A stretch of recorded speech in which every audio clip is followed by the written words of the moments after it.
Greetings! Welcome back to History 1302-83402 at Richland College. I am Kevin Porcher, professor, and I am not in a classroom. I trust you are studying this evening and not engaging in frivolity, such as watching a Super Bowl that does not include the Saints or the Chiefs. Please note I upload 2 videos a week in support of your journey towards earning an A in this class. My videos are always family-friendly and helpful. Please consider hitting the YouTube like and subscribe buttons. Let's get to it. What should you be doing in week 3 of our virtual U.S. history class? First of all, you should be doing your reading. Unit 5, Lesson 18, Industrialization and Urbanization in the online textbook. More on that subject in an upcoming video. Next week, in conjunction with your reading, the week of February 11th, we have our first collaborative quiz.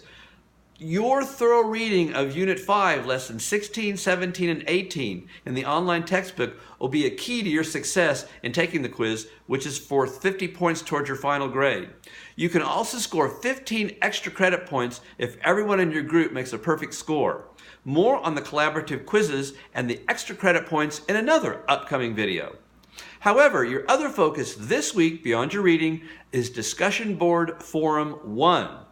Before you begin the Discussion Board 1 assignment, please make sure you read all of the information at Discussion Board's General Information in eCampus to find out how long your Discussion Board Forum posts and comments should be, and to view the grading rubric that applies to all 5 Discussion Board Forum assignments.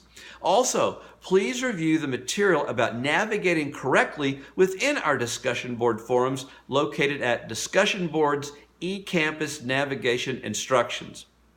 In our Discussion Board assignments, I will be introducing provocative, biased articles to promote critical thinking on your part. Remember, critical thinking is simply the act of objectively analyzing facts to form a judgment. I also want to expose you to the thoughts and opinions of others. There are no right or wrong answers in responding to these questions. I am not seeking nor promoting a particular point of view in these Discussion Board assignments. Rather, I want to know what you think. And I want you to know what other people think. The article being considered in Discussion Board 1 has to do with immigration, an issue that I find resonates with the student population at Richland. It is a short article written by Farhad Manjoo, published in the New York Times last month. The article explores the idea of opening the borders of the U.S. to all who want to enter, as opposed to building a wall across the U.S.-Mexico border.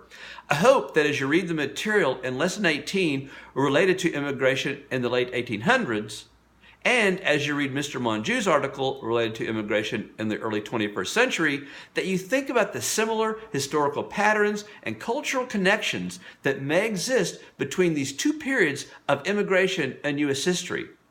As you prepare to engage in Discussion Board 1, keep in mind that immigration to the U.S. was virtually unlimited until 1924, when the first national quotas were introduced.